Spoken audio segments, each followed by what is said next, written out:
السلام علیکم۔ آج منگل ہے، اپریل کی 16 تاریخ۔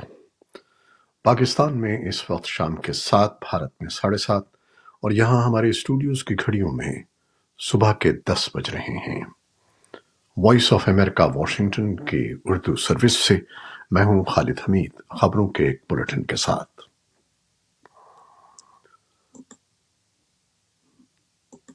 Chief of the general staff of Israel نے کہا ہے کہ ایران کو اپنے اقدامات کے نتائج کا سامنا کرنا پڑے گا۔ Chief of the general staff Herzi Halevi کا ویڈیو بیان ایک ایسے وقت پر سامنے آیا ہے جب فکر مند اتحادیوں کی جانب سے تحمل سے کام لینے کے مطالبات کیے جا رہے ہیں تاکہ مشرق وسطیٰ میں تنازعات میں اضافے کو روکا جا سکے۔ اسرائیل اور ایران کے درمیان کھلی جنگ کے تناظر میں صدر جو بائیڈن نے اسرائیلی وزیر اعظم نیتن یاہو کو بتایا کہ امریکہ ایران کے خلاف اسرائیل کے کسی بھی جوابی حملے میں حصہ نہیں لے گا۔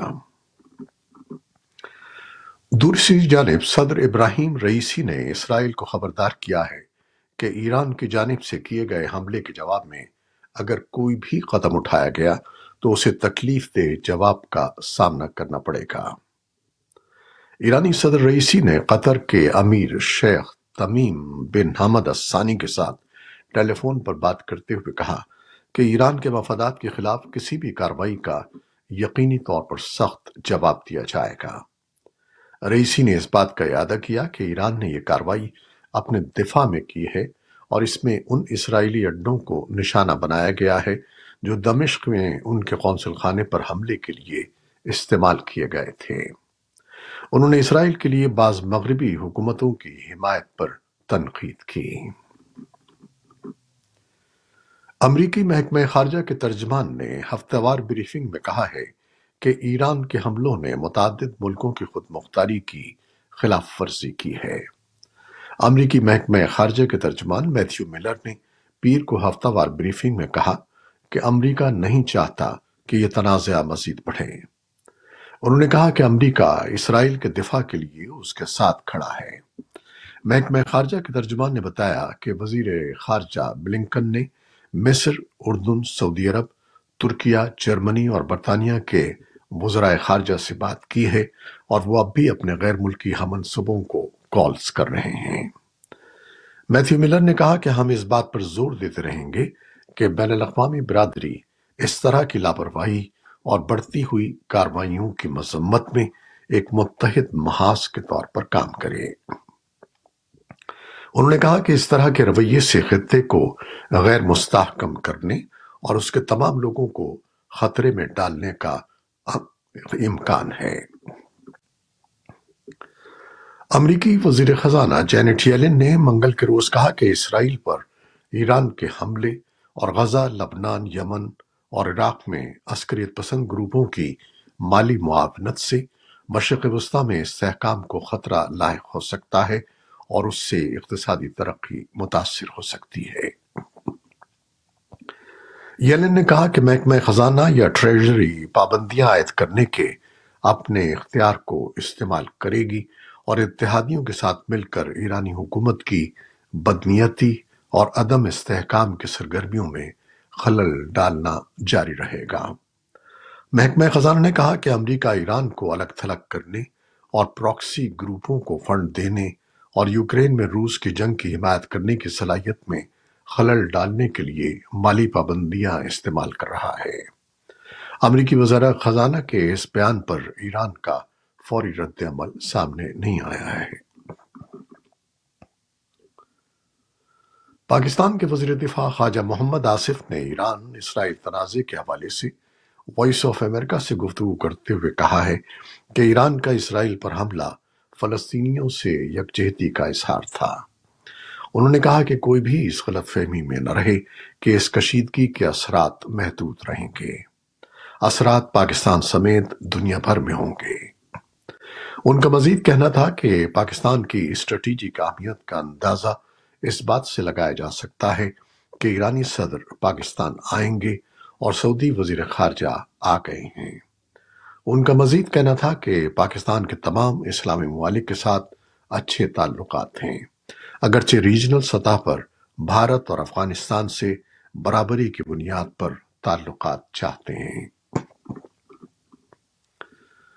اسرائیل پر ایران کے حملے کے بعد بھارت میں اس پر گفتگو ہو رہی ہے کہ اگر دونوں ملکوں میں کشیدگی مزید بڑھتی ہے تو اس کا بھارت پر کیا اثر پڑے گا۔ مبصرین کا خیال ہے کہ اس سے بھارت بھی متاثر ہوگا کیونکہ مشرق وسطی میں اس کے بھی مفادات ہیں۔ اگر صورتحال خراب ہوتی ہے تو اس کے مفادات متاثر ہوں گے۔ تجزیہ کاروں کے مطابق اگر اسرائیل اور ایران میں جنگ ہوئی تو خلیجی ملکوں میں کام کرنے والے 70 لاکھ ورکر متاثر ہوں گے اور وہاں سے بھارت آنے والا زر مبادلہ رک جائے گا۔ بھارت کے ایران اور اسرائیل دونوں سے اچھے تعلقات ہیں، اس لیے وہ نہ تو کسی ایک ملک کی حمایت کر سکتا ہے اور نہ ہی مخالفت۔ یہی وجہ ہے کہ اس نے مذاکرات اور سفارتکاری سے کشیدگی ختم کرنے کی اپیل کی ہے۔ امریکہ کے محکمہ خارجہ کے ترجمان میتھیو ملر نے کہا ہے کہ اسرائیل غزہ میں جنگ بندی اور یرغمالیوں کی رہائی کے معاہدے میں پیش رفت دکھا رہا ہے، لیکن حماس اس معاہدے کی راہ میں رکاوٹ ہے۔ حماس نے معاہدے کی تازہ ترین تجویز کو مسترد کرتے ہوئے کہا ہے کہ یرغمالیوں کی کسی بھی نئے ڈیل کے بدلے غزہ جنگ کے خاتمے اور تمام اسرائیلی فوج کے انخلا کو یقینی بنانا ہوگا۔ ملر نے مزید کہا کہ امریکہ اب بھی ایک معاہدے پر متفق ہے جو کم از کم 6 ہفتوں تک جنگ بندی اور غزہ میں مزید امداد کی اجازت دے گا۔ اقوام متحدہ کے زیر انتظام تحقیقاتی کمیشن بین الاقوامی انسانی حقوق کے قوانین کی خلاف ورزیوں کی تحقیقات کرتا ہے، اور اس کمیشن نے منگل کو اسرائیل پر الزام عائد کیا ہے کہ وہ ان کوششوں میں رکاوٹ ڈال رہا ہے جو 7 اکتوبر کو جنوبی اسرائیل میں حماس کے حملے کے متاثرین سے شواہد اکٹھا کرنے کے لیے کی جا رہی ہیں۔ اسرائیل اور مقبوضہ فلسطینی علاقوں میں ہونے والی زیادتیوں کی تحقیقات کرنے والے کمیشن کے 3 ارکان میں سے ایک رکن کرس سیدوتی نے کہا کہ جہاں تک اسرائیل کی حکومت کا تعلق ہے، ہم نے نہ صرف تعاون کی کمی دیکھی ہے بلکہ جنوبی اسرائیل میں پیش آنے والے واقعات کے بارے میں اسرائیلی گواہوں اور متاثرین سے ثبوت حاصل کرنے کی کوششوں میں جبری رکاوٹ بھی دیکھی ہے۔ جنیوا میں اسرائیلی سفارتی مشن نے کہا کہ وہ جرائم کی خود تحقیقات کر رہا ہے، اور اقوام متحدہ اور دیگر اداروں کے نمائندے اسرائیل گئے تھے اور زندہ بچ جانے والوں اور متاثرین سے ملاقات کی تھی۔ امریکہ میں منگل کو جاری ہونے والی ایک رپورٹ کے مطابق اسرائیل اور حماس جنگ کے آغاز کے بعد سے یہود مخالف جذبات میں اضافہ ہوا ہے، اور امریکہ میں حملوں، توڑ پھوڑ اور ہراساں کرنے کے واقعات کی تعداد سن 2023 میں ریکارڈ سطح پر پہنچ گئی ہے۔ اور اب پاکستان، بھارت اور افغانستان سمیت دنیا بھر سے اہم خبریں۔ پاکستان کے وفاقی وزیر خزانہ محمد اورنگزیب واشنگٹن میں ہیں۔ یہاں ان کی مصروفیات کے بارے میں وائس آف امریکہ کے سوشل میڈیا پر تفصیلات پیش کی جا رہی ہیں۔ آپ ہمارا وہ ویب پیج دیکھ سکتے ہیں۔ وزیر خزانہ کی مالدیپ کے سابق صدر اور سیکریٹری جنرل محمد نشید سے ملاقات ہوئی ہے۔ ملاقات میں موسمیاتی تبدیلیوں اور ان کے خطرات پر تبادلہ خیال ہوا۔ پاکستان سمیت دیگر ممالک میں موسمیاتی چیلنجز سے نمٹنے کے لیے دو طرفہ تبادلہ خیال ہوا۔ وزیر خزانہ محمد اورنگزیب امریکہ میں یو ایس پاک بزنس کونسل کے وفد سے بھی ملاقات کر رہے ہیں، اور جاری کردہ اعلامیے کے مطابق ملاقات میں پاکستان میں کاروباری ماحول کو بہتر بنانے کے حکومتی عزم پر تبادلہ خیال ہوا ہے۔ پاکستان اور سعودی عرب نے غزہ میں فوری جنگ بندی کا مطالبہ کرتے ہوئے مشرق وسطی میں کشیدگی کے خاتمے پر زور دیا ہے۔ ان خیالات کا اظہار پاکستان اور سعودی عرب کے وزرائے خارجہ نے منگل کو اسلام آباد میں مشترکہ نیوز کانفرنس کے دوران کیا۔